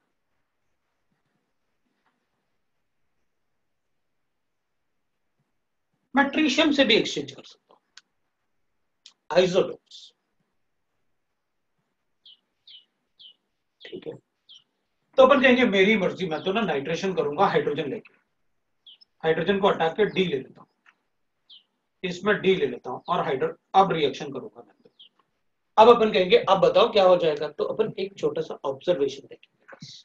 मैं इसको आइसोटोपिक इफेक्ट बोलते हैं, लेकिन मैं आपको आइसोटोपिक इफेक्ट एक पूरा टॉपिक पढ़ाऊंगा, लेकिन कुछ एक रिएक्शन आ जाए अपने पास आइसोटोपिक इफेक्ट बताने के लिए जो अपने सिलेबस में है। तो अपन क्या करेंगे, अपन ऐसा कहेंगे भाई हमें क्या फर्क पड़ता है, आप डी लिखो या एच लिखो, हमें क्या फर्क पड़ता है, नाइट्रेशन ही तो करना है, अटैक तो NO2 को ही करना है, ब्रेक तो बेंजीन का एरोमेटिसिटी करना है, उसमें CH और बॉन्ड लिखो या CD बॉन्ड लिखो, हमें क्या फर्क पड़ता है, कोई फर्क नहीं पड़ने वाला। आप सल्फोनेशन करो, अपन कहेंगे सल्फोनेशन में आप डी लिखो या कुछ भी लिखो, बॉन्ड तो हमें ये वाला ब्रेक करना है ना इलेक्ट्रोफाइल को, जैसे इसमें भी करना। तो फर्स्ट स्टेप में तो मुझे कोई चीज नहीं लगेगी, ठीक है भाई, लो भाई कर दिया, NO2 अटैक किया, ये अपने पास सिग्मा कॉम्प्लेक्स बन गया, इधर भी ये अटैक किया, अपने पास ये बन गया। इसमें तुम डी लिखो या हाइड्रोजन, हाइड्रोजन लिखो, हमें क्या फर्क पड़ने वाला, कुछ भी डी लिखो या हाइड्रोजन लिखो, हमें क्या फर्क पड़ेगा। लेकिन जब आप यहां पर और यहां पर नेक्स्ट स्टेप एरोमेटिसिटी रीगेन करोगे, जब आप एरोमेटिसिटी को रीगेन करोगे चाहे यहां पर या यहां पर, तो अब तो आपको CH की जगह कौन सा बॉन्ड ब्रेक करना पड़ेगा, CD बॉन्ड को ब्रेक करना पड़ेगा। CD बॉन्ड स्ट्रांग होता है या CH बॉन्ड स्ट्रांग होता है, क्लास में पढ़ा हुआ है, isotopic bonds are smaller, isotopes are smaller than the normal atoms, मतलब डी का साइज हाइड्रोजन से छोटा होता है, अपने क्लास नहीं पढ़ा। मैंने आपको क्लास में आइसोटोप के साइज भी बताया। D2O का बॉइलिंग पॉइंट ज्यादा होगा, क्यों? क्योंकि DOD बॉन्ड जो होगा उसमें ऑक्सीजन में ज्यादा इलेक्ट्रॉन डेंसिटी होगी। तो जो आइसोटोप होते हैं उनका साइज छोटा होता है नॉर्मल एटम से। तो अगर साइज छोटा होगा तो उनको पता है, अगर HCl लिखूं और DCl लिखूं, अगर इसका साइज छोटा है तो इसका इंटरन्यूक्लियर डिस्टेंस छोटा होगा, तो ये बॉन्ड लेंथ छोटा होगा इसके कंपैरिजन। अगर ये बॉन्ड लेंथ छोटा है तो इसका एसिडिक स्ट्रेंथ ज्यादा होगा, क्योंकि वो जल्दी ब्रेक हो जाएगा, इट्स अ लॉन्गर बॉन्ड है। ठीक है, मुझे ये पता चल गया कि अगर CD बॉन्ड छोटा है तो इसको ब्रेक करना मुश्किल होगा as compare to CH bond के, क्योंकि ये बॉन्ड छोटा है ना, बॉन्ड एनर्जी ज्यादा होगी। तो अपन क्या करेंगे, अपन कहेंगे भाई देखो ये CD बॉन्ड जो होगा, यहां पर जो CD बॉन्ड है ऐसे, अपन इसको ऐसे शूट करें, तो अब CH बॉन्ड के कंपैरिजन में रिएक्शन एक जैसा ही होगा, प्रोडक्ट भी एक जैसा बनेगा, रिएक्शन मैकेनिज्म में चेंज नहीं आएगा। लेकिन अपन कहेंगे जो स्टेप में एनर्जी यूज हो रही थी ना, अब ये तो CH बॉन्ड का बॉन्ड एनर्जी था जिसकी वजह से एनर्जी ऑफ एक्टिवेशन था। अब अगर आप CD बॉन्ड ब्रेक करोगे तो मैं ऐसे करूं और बता दूंगा कि ये वाला क्या था CH बॉन्ड के लिए, मतलब ये वाला CH बॉन्ड के लिए था बॉन्ड एनर्जी, और ये वाला CD बॉन्ड के लिए बॉन्ड एनर्जी।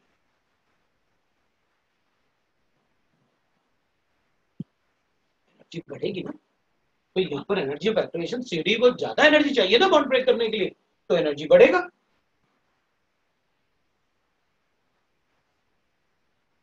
ठीक है भाई, मान लिया हमने। अब यहां पर क्या होगा, अगर ये CH बॉन्ड एनर्जी है तो CD bond energy will be like this, क्योंकि इससे तो ज्यादा ही होगा ना, बाकी पार्ट में चेंज नहीं आएगा।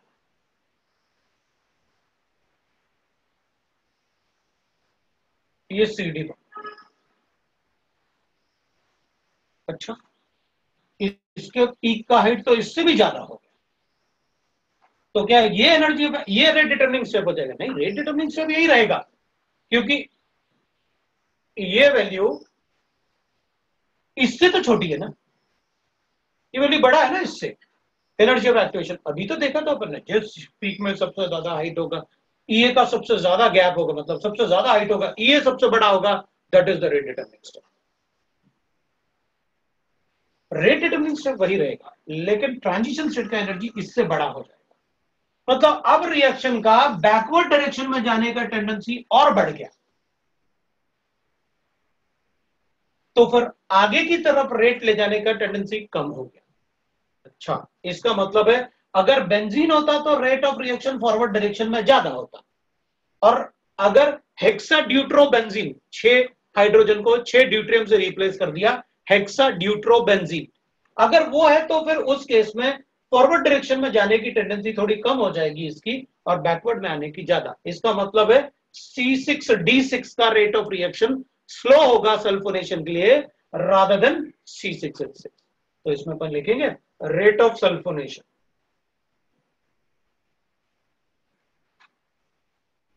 rate of C6H6 is greater than C6D6. Why it is so? Because CD bond is stronger than CH bond. तो ऐसा इसमें चेंज नहीं आएगा, नहीं। Why it is so? अभी भी इसका एनर्जी कम है उधर जाने के लिए रिलेटिव टू, अगर अभी भी इसका एनर्जी कम है तो अपन कहेंगे इसमें आइसोटोपिक इफेक्ट से रेट में कोई चेंज नहीं आएगा, रेट ऑफ रिएक्शन अभी भी फॉरवर्ड डायरेक्शन, बेंजीन का रेट ऑफ रिएक्शन अभी भी ज्यादा हो। मतलब इसमें आप ऐसे लिखो, रेट की बात करूंगा अगर इस केस में, तो इसमें मैं लिखूंगा rate of C6H6, rate of halogenation और nitration and nitration, C6H6 will be equal to C6D6। उसमें कोई फर्क नहीं पड़ेगा, क्यों? क्योंकि रेट डिटरमिनिंग स्टेप तो अभी भी यही है। ये तो आप अभी भी CD बॉन्ड लिखोगे तब भी इसका हाइट इससे तो कम ही है, मतलब रिएक्शन फॉरवर्ड डायरेक्शन ही जाएगा। इसमें इसका हिट पड़ रहा था इससे ज्यादा, मतलब इंटरमीडिएट का इधर आने का टेंडेंसी बढ़ जा रहा था उधर जाने से।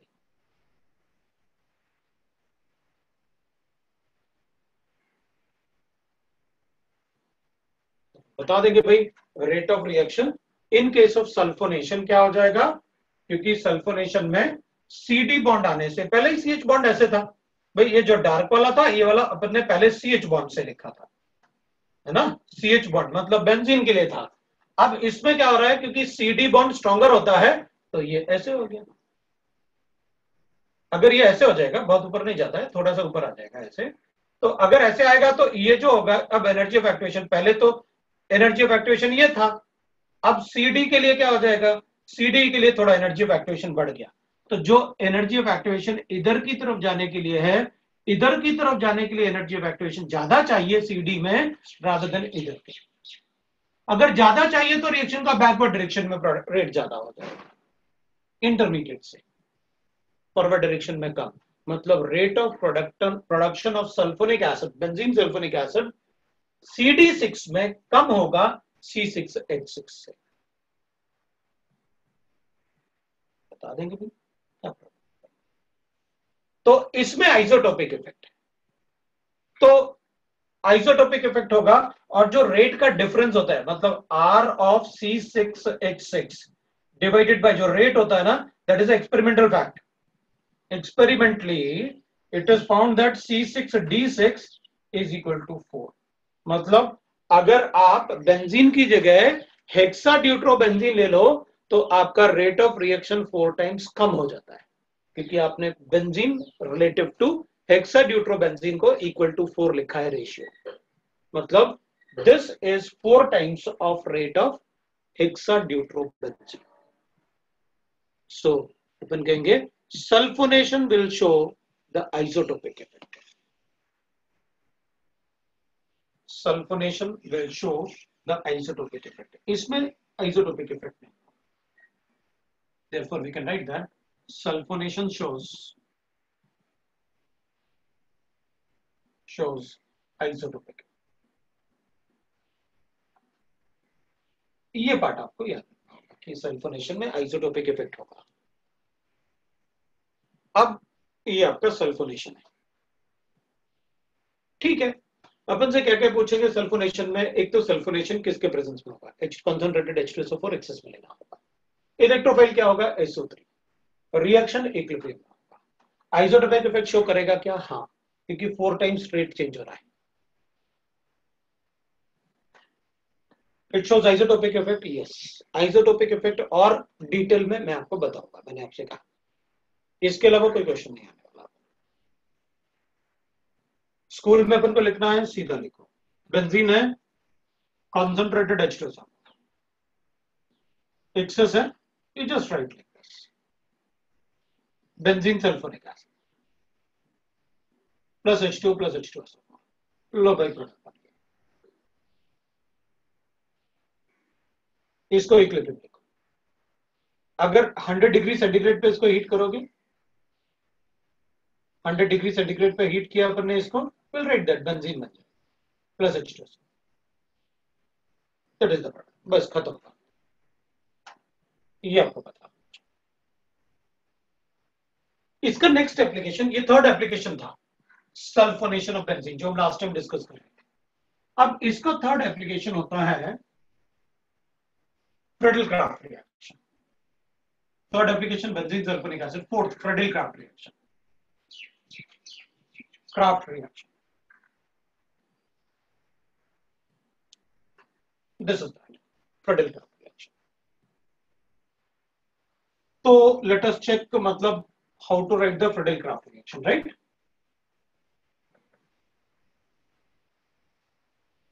Friedel-Crafts reaction में ना, the catalyst used is generally Lewis acid. Lewis acid, और मोस्टली जो हम प्रेफर करेंगे ना लुइस एसिड को, that is generally anhydrous AlCl3, aluminium chloride, ये हम प्रेफर करेंगे लुईस एसिड को, एनहाइड्रस AlCl3 प्रेफर करेंगे। ठीक है, अब फ्रेडल क्रॉफ्ट रिएक्शन में पहले अपन ये देख लेते हैं होते कैसे हैं और अपन को पढ़ना कैसे है, बाद में मैं आपको इसके बारे में और बताऊंगा। फ्रेडल क्रॉफ्ट रिएक्शन में these are of two types, एक होता है फ्रेडल क्रॉफ्ट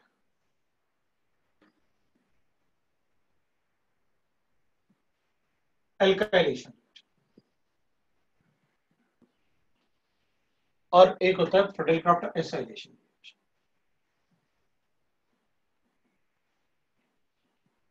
क्रॉफ्ट एसाइलेशन,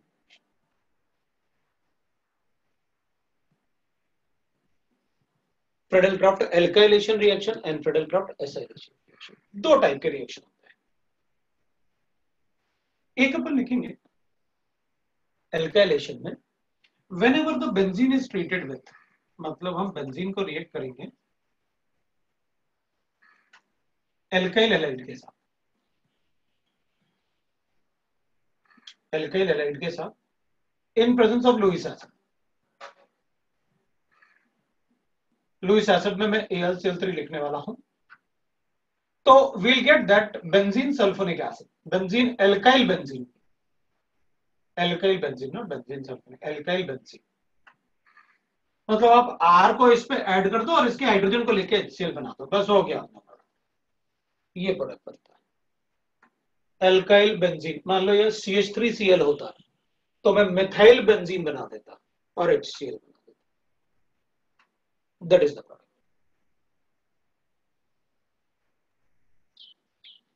अब एसाइलेशन में क्या होगा, तो मैं कहूंगा भाई एसाइलेशन में बेंजीन को रिएक्ट करते हैं एसाइल क्लोराइड से, इसको कहते हैं अपन एसाइल क्लोराइड। हम सबको पता है this is the acylic group, acyl group. इसको अपन रिएक्ट करेंगे एसाइल क्लोराइड से in presence of AlCl3, that is a Lewis acid. तो इससे भी मैं Cl हटा लूंगा और इसको इससे अटैच कर दूंगा, ये प्रोडक्ट बन गया। दिस इज कॉल्ड, ये फिनाइल कीटोन लिखो आप, that will be the phenyl ketone, that is the product of reaction, that is called phenyl ketone. तो ये अपना फिनाइल कीटोन है। अब इसमें तो बहुत ज्यादा पढ़ने के लिए नहीं होता है, लेकिन इसमें अपन दोनों में ही थोड़ा देते हैं और क्या कर सकते हैं। द सॉल्वेंट यूज्ड इज, इसमें जो सॉल्वेंट यूज करेंगे ना अपन इज नाइट्रोबेंजीन। सॉल्वेंट तो इसमें भी अपन नाइट्रोबेंजीन यूज करेंगे, नाइट्रोबेंजीन इज अ सॉल्वेंट।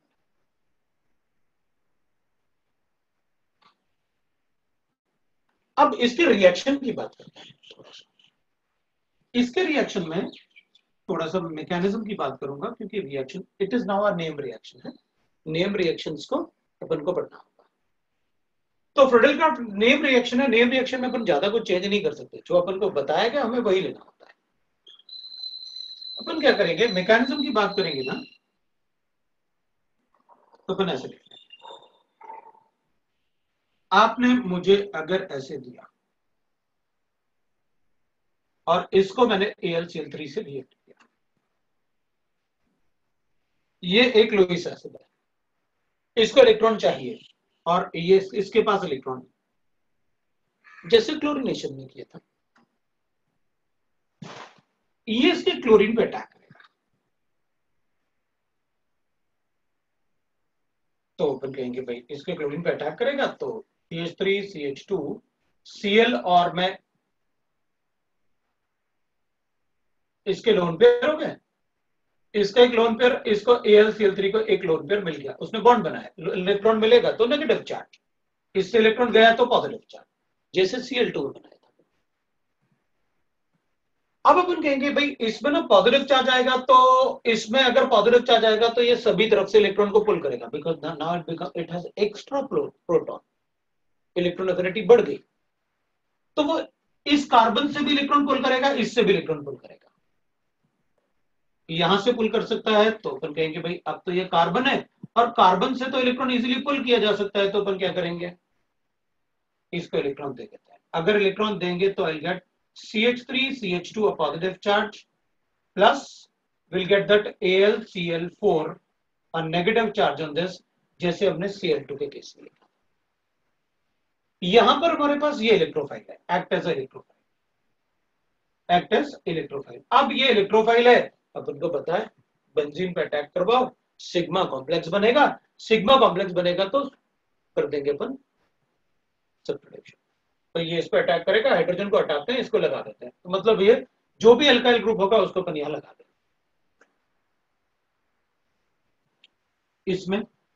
इसमें भी अगर अपन मैकेनिज्म की बात करेंगे तो मैं लिखूंगा इसमें मैकेनिज्म, ये तो ऐसे बनेगा भाई, RC डबल बॉन्ड OCl है, इसको AlCl3 से रिएक्ट करवा देते हैं, इसके पास भी लोन पेयर है, अटैक करवा दो। अगर अटैक करेंगे तो इसमें भी ऐसे ही होगा, RC डबल बॉन्ड हो, इधर Cl आया और AlCl3 बना दिया, ये नेगेटिव चार्ज, ये पॉजिटिव चार्ज, इसको ब्रेक करते हैं तो what I got is RC positive charge and double bond हो, क्योंकि ये ब्रेक होगा तो ऑब्वियसली बात है इसका इलेक्ट्रॉन तो क्लोरीन के पास चला गया, तो इस पर पॉजिटिव चार्ज, इस पर पॉजिटिव चार्ज आएगा तो ये बन गया आपके पास, and this is resonance stabilised. ये रेजोनेंस स्टेबल कैसे, बिकॉज ये लोन पेयर से ऑक्टेट कंप्लीट करेंगे ना, और ऑक्टेट कंप्लीट करेंगे तो तुमको पता है ये ऐसे बनाएगा, that is stable. Triple bond बनाएंगे, इस पर पॉजिटिव चार्ज और इधर लोन पेयर, ऐसे बनाएंगे। और क्लास में अपन ने डिस्कस भी किया, यू नो दैट इन दोनों में से ज्यादा स्टेबल कौन सा ज्यादा स्टेबल होगा, फर्स्ट वाला या सेकंड वाला?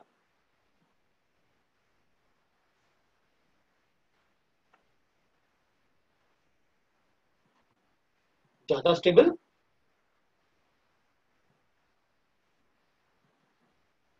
ये फर्स्ट वाला है, वो सेकंड वाला है, तो अपन कहेंगे ज्यादा स्टेबल फर्स्ट वाला। व्हाट इज सो, उसमें ऑक्टेट, बिल्कुल, इसमें सभी एटम का ऑक्टेट कंप्लीट है, उसमें ऑक्टेट कंप्लीट नहीं है। अपन ने अच्छे से रिवाइज करके लिखा हुआ है कि पहले क्या चेक करते हैं अपन, एरोमेटिसिटी से भी पहले अपन चेक करते हैं ऑक्टेट कंप्लीशन। अगर किसी स्ट्रक्चर में ऑक्टेट कंप्लीशन है सभी एटम के, तो वो हमेशा ज्यादा स्टेबल होगा as compare to other structure. अगर एक से ज्यादा स्ट्रक्चर में ऑक्टेट कंप्लीट है तो फिर क्या चेक करेंगे, ओवरलैपिंग, और ओवरलैपिंग भी सेम है तो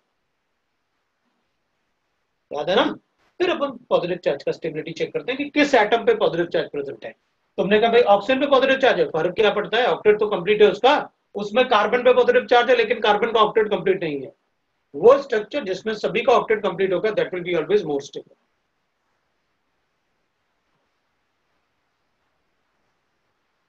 ठीक, this will act as electrophile, इन दोनों में से कोई भी इलेक्ट्रोफाइल हो सकता है, फर्क नहीं पड़ेगा, मैं दोनों के साथ उसका मैकेनिज्म। अब इसमें क्या होगा, इस वाले पॉइंट में इधर वाला जो पार्ट है इसमें कार्बोकेटाइन इंटरमीडिएट बन रहा है। अगर कार्बोकेटाइन इंटरमीडिएट बनेगा तो रीअरेंजमेंट भी होता है कार्बोकेटाइन्स का, इधर कार्बोकेटाइन बन रहा है तो कार्बोकेटाइन अगर इंटरमीडिएट बनेगा तो रीअरेंजमेंट्स होगा। कार्बोकेटाइन अगर बनेगा, इंटरमीडिएट बनेगा तो वहां पर रीअरेंजमेंट्स भी होंगे, right.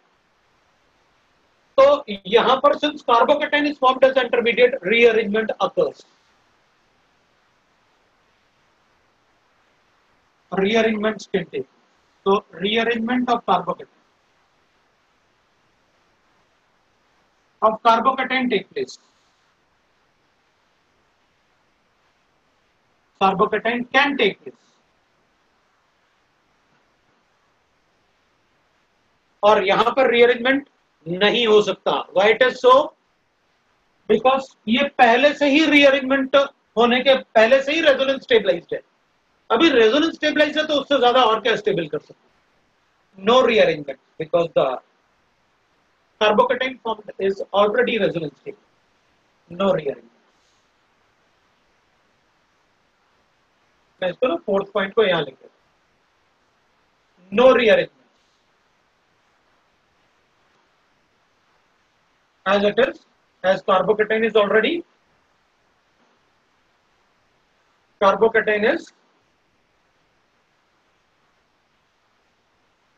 is already resonance stabilized.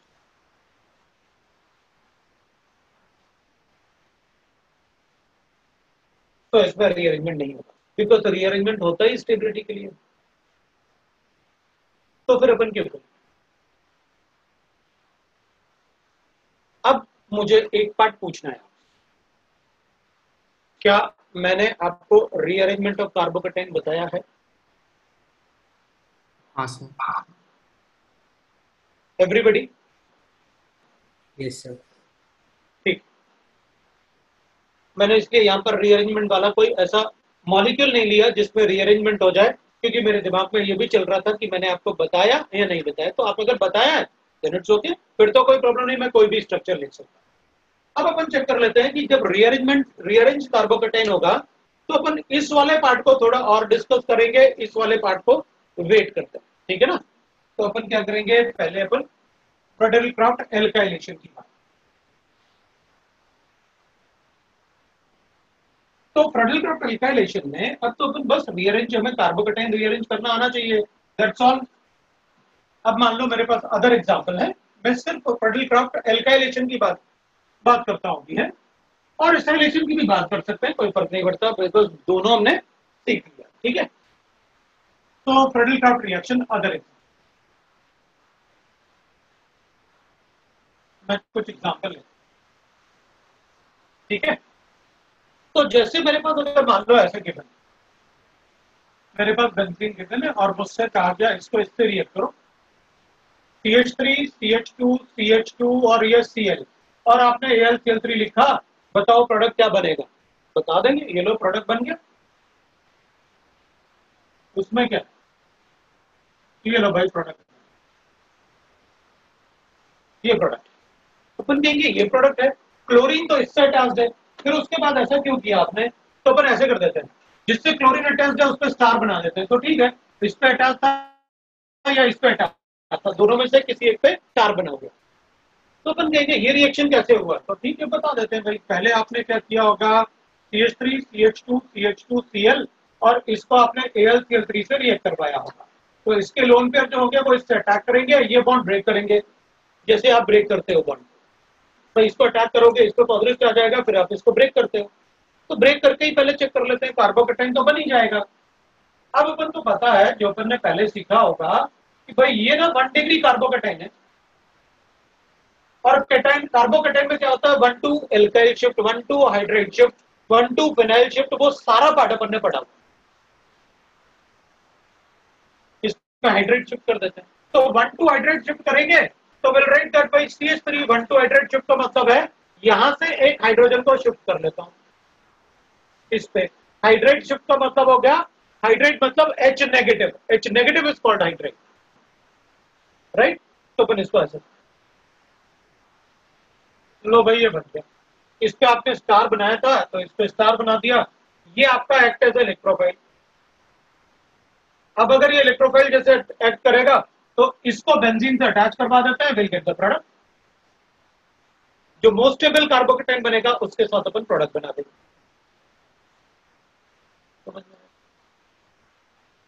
अगर मैंने आपको पहले कार्बोकेटाइन रीअरेंजमेंट वगैरह बताया हुआ है और मैंने आपको सारा कुछ बताया होगा, तो आप मुझे, अब मैं कुछ क्वेश्चन दे रहा हूं, एक दो एग्जांपल दे रहा हूं, आप मुझे कंप्लीट करके बता दो। ये एक मुझे ऐसे गिवन है,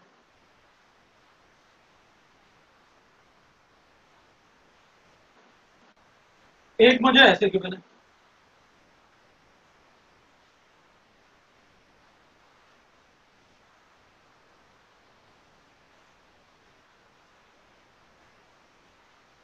और एक मुझे ऐसे, ये कंप्लीट करके बता दो भाई।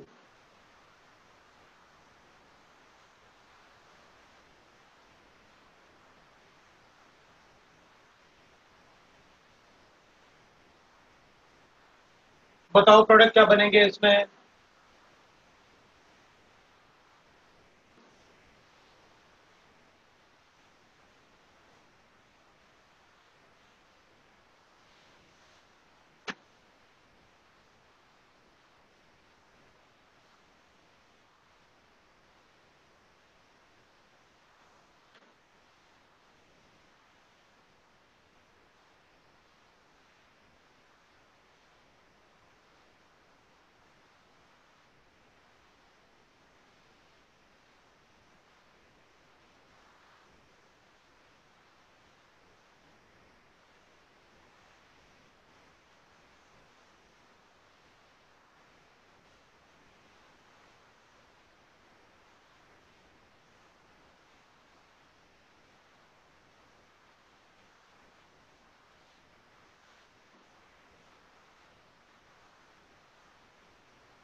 हो गया, शुरू करें फिर।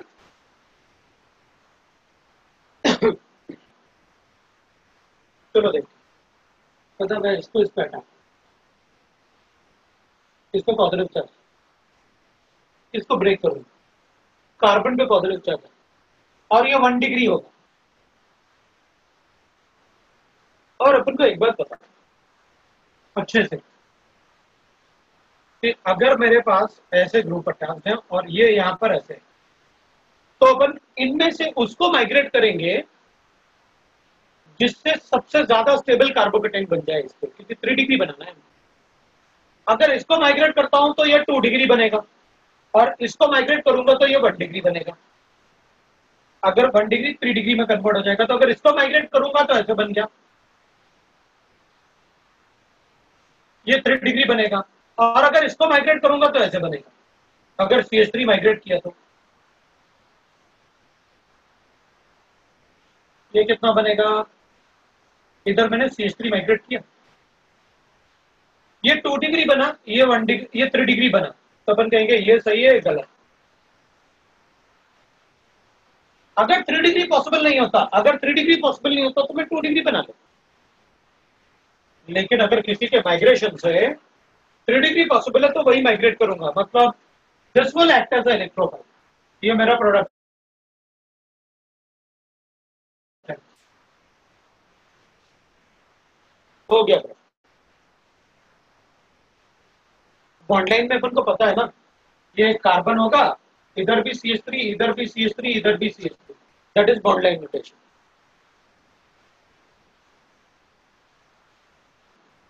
ठीक है, ऐसे ही करना। अब CH3 भी लिख सकते हो, ऐसे बना सकते हैं, हमें क्या फर्क पड़ेगा। ठीक है, तो ये पार्ट अपन को पता है कि हम उस एटम या ग्रुप को माइग्रेट करेंगे जिससे सबसे ज्यादा कार्बोकेटाइन स्टेबल कार्बोकेटाइन बने। इसमें भी अपन कहेंगे भाई ब्रोमीन पे लोन पेयर है, अटैक करो, ब्रेक करो, कार्बोकेटाइन बनाओ। कार्बोकेटाइन बनाना है तो ये बना दिया।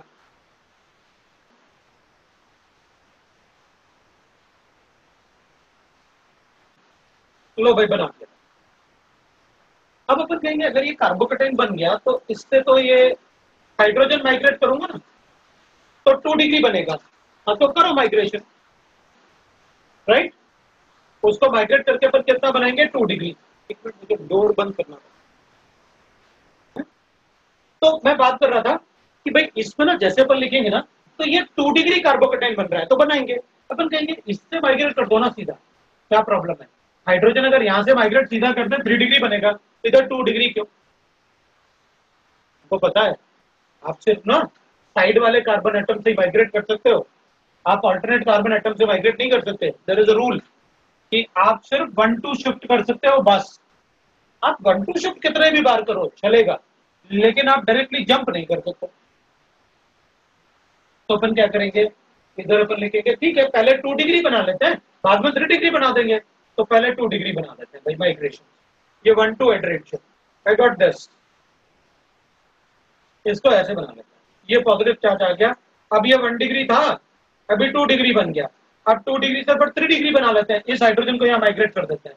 तो क्या बन गया अपने पास, 3 डिग्री बन गया। ये लो भाई ये पॉजिटिव चार्ज आ गया अपने पास, है ना। ये 2 डिग्री कार्बोकेटाइन बन गया। बस ये इलेक्ट्रोफाइल है, बेंजीन पे अटैक करते हैं, विल गेट द प्रोडक्ट। तो ये लो भाई बना दिया। क्या करें अपन, किससे प्रोडक्ट बनाना है तो लो बना दिया। ऐसे बॉन्ड लाइन में ही लिख देता हूं, ये लो बन। तो एक कार्बन, उससे 2 CH3 अटैच्ड है, कर दिया 2 CH3, और एक C2H5 हो जाएगा ना, ये वाला C2H5 इधर वाला। Will get the product. समझ में आया सबको, ठीक है।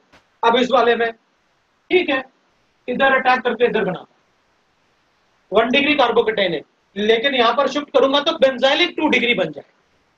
मतलब मैं यही सोच लूंगा ये 1 डिग्री बनाना है, अगर यहां से हाइड्रोजन इधर दे दिया जाए तो ये 2 डिग्री बेंजाइलिक, मतलब 2 डिग्री बेंजाइलिक बनेगा तो इसी से बना। ये लो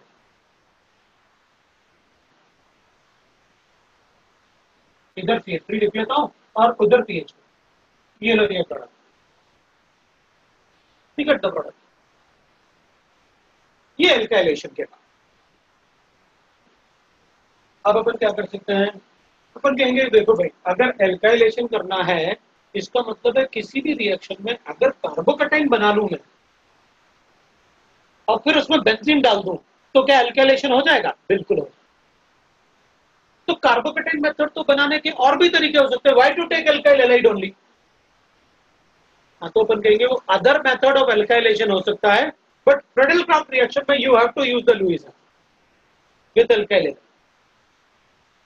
अगर आप एल्काइल हैलाइड के साथ लुईस एसिड यूज करोगे तो ही मैं उसको बोलूंगा फ्रेडल-क्राफ्ट एल्काइलेशन, अदरवाइज मैं उसको एल्काइलेशन तो बोल सकता हूं, फ्रेडल-क्राफ्ट नहीं बोलता।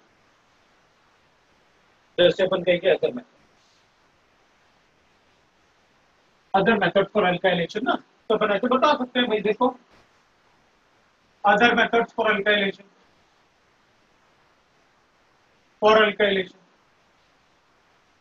क्या लिखेंगे अपन, तो अपन कहेंगे भाई देखो मेरे पास अगर ऐसे है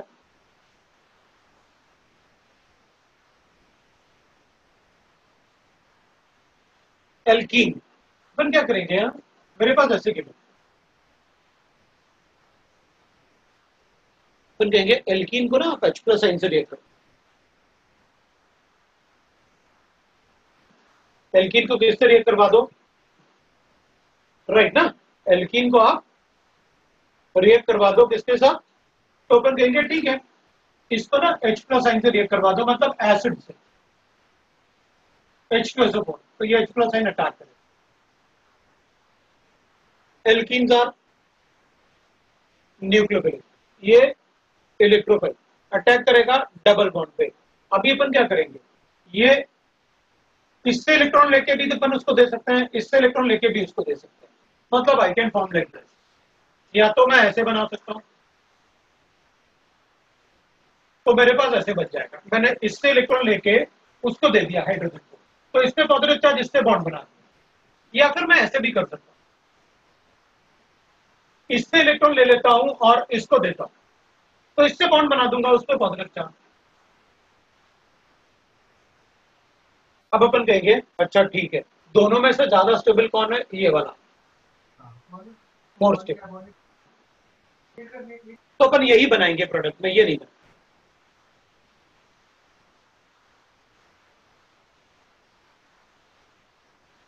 अपन क्या करेंगे, ये नहीं बनाएंगे क्योंकि ये 1 डिग्री लेस स्टेबल क्यों बनेगा, तो क्या बिल्कुल भी नहीं बनेगा, अपन कहेंगे मना थोड़ी कर रहे हैं कि इससे प्रोडक्ट नहीं बन सकता, प्रोडक्ट तो बन सकता है लेकिन वो माइनर प्रोडक्ट होगा, मेजर प्रोडक्ट तो इससे बनेगा क्योंकि ये ज्यादा स्टेबल कार्बोकेटाइन है।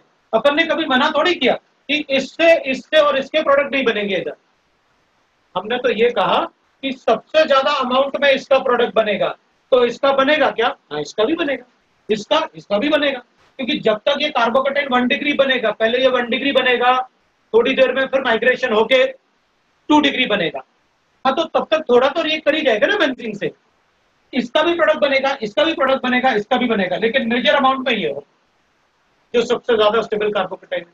इसमें भी अपन कहेंगे ये भी बन सकता है, ये भी बन सकता है, लेकिन ये लेस अमाउंट में बनेगा, लेस अमाउंट, तो फिर इसके प्रोडक्ट भी थोड़ा कम बनेगा।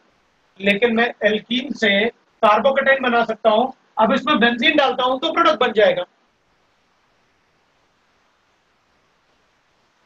मतलब मैं ऐसे लिख सकता हूं, एक एग्जाम्पल, भाई अगर मेरे पास ऐसे लिखा और आपने मुझसे कहा मेरे पास ये लिखा,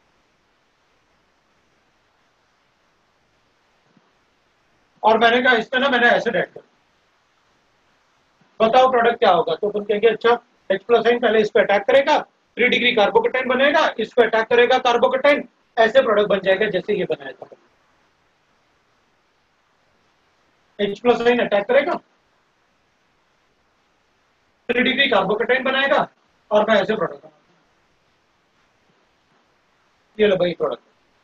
इस वाले कार्बोकेटाइन से बनेगा क्या, तो अपन कहेंगे ये मेजर प्रोडक्ट है क्योंकि वो मैक्सिमम अमाउंट में यही बनेगा, मेजर मतलब जो ज्यादा अमाउंट में बनेगा, और माइनर मतलब जो कम अमाउंट में बनेगा, तो उसको भी बना देते हैं, लो भाई इसको भी बना, इस वाले से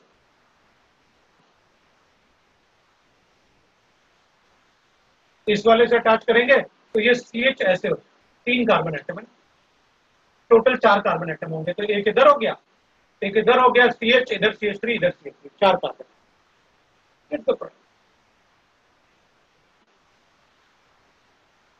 तो फ्रेडल-क्राफ्ट रिएक्शन में अपन क्या करेंगे, एल्कीन से भी रिएक्शन कर सकते हैं, ठीक है, अगर एल्कीन से कर सकता हूं तो और भी ऐसे मेथड्स होंगे ना जिनमें अपन कार्बोकेटाइन बना सकते हैं, तो उसमें भी एल्काइलेशन बेंजीन का एल्काइलेशन कर सकते हैं। हाँ कैसे, अपन कहेंगे भाई फ्रॉम अल्कोहल, अल्कोहल से कैसे, तो अपन कहेंगे भाई अब अल्कोहल ले लो, इस अल्कोहल से OH हटा देते हैं, कैसे हटेगा OH, तो इसको अच्छा लिविंग ग्रुप बनाते हैं, फिर एसिड से रिएक्ट, एसिड से रिएक्ट करूंगा तो I get like this, ROH और H, जैसे हाइड्रोनियम आयन बनता है ऐसे एल्कोनियम आयन बन गया, तो अपन क्या कहेंगे, और जो कार्बोकेटाइन बनता है उस कार्बोकेटाइन को अपन क्या बोलते हैं, कार्बोनियम आयन, वो पहले बता चुका हूं, कार्बोनियम आयन। तो अपन क्या करेंगे, ये वाटर मॉलिक्यूल है, water is a good leaving group, तो लो भाई बन गया, तो अल्कोहल में फिर कार्बोकेटाइन बना, अगर इसमें भी रीअरेंजमेंट हो सकता है तो करेंगे, वो कैसे, फिर एग्जांपल ले लेते हैं, बेंजीन को अपन ना अल्कोहल से रिएक्ट करना,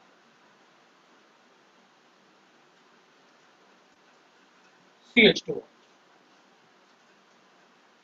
बताओ क्या प्रोडक्ट बनेगा, तो अपन कहेंगे बताया तो आपने, अल्कोहल एसिड से रिएक्ट करेगा, इधर वाटर हटेगा, आपने हटाया ना वाटर, कार्बोकेटाइन बनेगा, वो 1 डिग्री है, उसके बाद 1,2 शिफ्ट से 3 डिग्री बन सकता है, तो 3 डिग्री बनाऊंगा, तो प्रोडक्ट क्या लिखोगे, बता देंगे भाई ये प्रोडक्ट लिखो आप, 3 डिग्री बनेगा तो ऐसे प्रोडक्ट बन जाए, ये लो, बस ये एल्काइलेशन नहीं है because you have not used the alkyl halide, तो अपन उसको एल्काइलेशन कैसे करें। फिर एनहाइड्राइड से भी बना सकते हैं, पर एस्टर से भी बना सकते हैं, मतलब we can write like this. But उसमें हमें कार्बोकेटाइन बनाने के लिए हम अभी इतना ही मेथड देखेंगे, एल्कोहल्स एंड एल्कीन्स, और अल्काइल एराइड तो था ही हमारे पास। ये दो मेथड्स हैं। This is Friedel Crafts alkylation reaction. अब ऐसे ही अपन थोड़ा सा एसाइलेशन रिएक्शन लिखेंगे, और एसाइलेशन के बाद अपन देखेंगे कि what will be the limitation of Friedel-craft. आज अपन यही रुकते हैं, नेक्स्ट क्लास में फिर कंटिन्यू करेंगे, ठीक है। अब अपन यही रुक जाते हैं, और नेक्स्ट क्लास में एसाइलेशन, क्योंकि एसाइलेशन खत्म नहीं कर पाएंगे अपन, इसलिए उसको कंटिन्यूएशन में रखने के लिए मैं स्टॉप करूंगा।